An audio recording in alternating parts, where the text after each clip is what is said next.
So thank you so much for agreeing to do this. And I think my first question is just that how did this idea come about of having not just one in not just in one city but across cities? You know, it's almost like a traveling concert Exactly. of literature that's happening. So how did that happen? That's exactly the idea. Yeah. We're kind of envisioning this like a caravan of literature going north and south. Well, partly it's because Ireland, we've got a very interesting history, which is very similar to India because of partition of India that happened in the 1940s and our own partition in Northern Ireland. So increasingly we're trying to do more things together, north and south.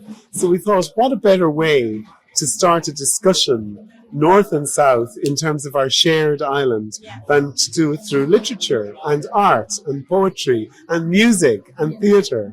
So we're bringing this theatre festival, which we love so much. Jaipur Literature Festival is famous around the world. So the thought of bringing that and that energy and that excitement to the island of Ireland, that was really the idea. So we hope we're not going to be able to recreate all of this amazing JLF here in Jaipur. I'm sure we will. We'll try our best to bring a small taste of it.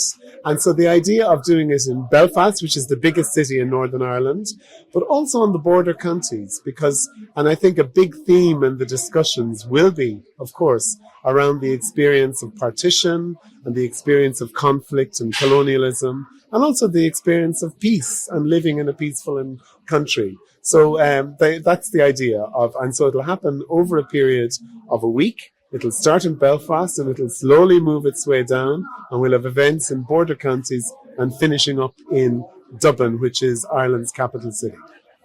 So, as you said, Ireland has a rich history of literature, but it also has a rich history of supporting Indian literature and vice versa. So how do you think initiatives like the JLF Festival in Ireland is going to help with bilateral relations, but also help encourage education? Absolutely. So there's already very strong links.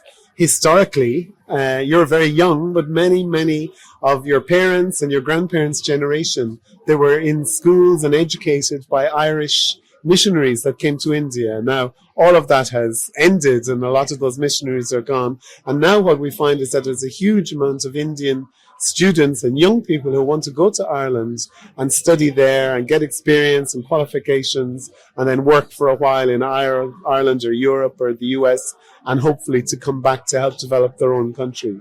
So we wanted to build on this history that we have.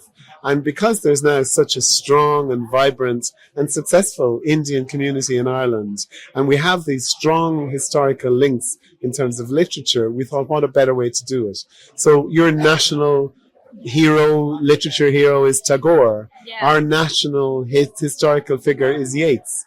They were friends. They were. And they knew each other and they influenced each other. So we're building on that solid foundation. And now we hope that young, modern writers from both Ireland and India will also meet and we'll talk about the stories that they want to tell from 2025 and 2026. That is beautiful. As the Ireland's representative in India, what surprised you the most about Indian literary culture upon arriving, and has it influenced your perspective of the Indo-Irish community or culture?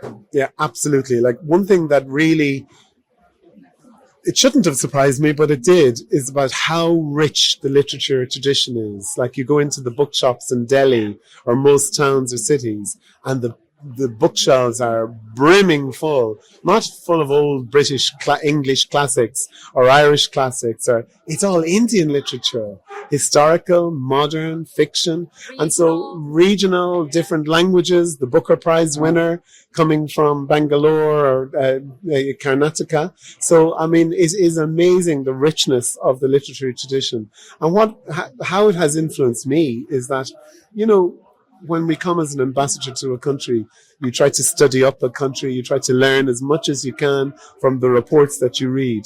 But in fact, I find that I learn so much more by reading some young modern writers telling fiction, telling stories from Mumbai or from Calcutta or from Delhi, and you get a real sense, as much as you get from watching Netflix or Bollywood movies, about what the real heartbeat of India is like.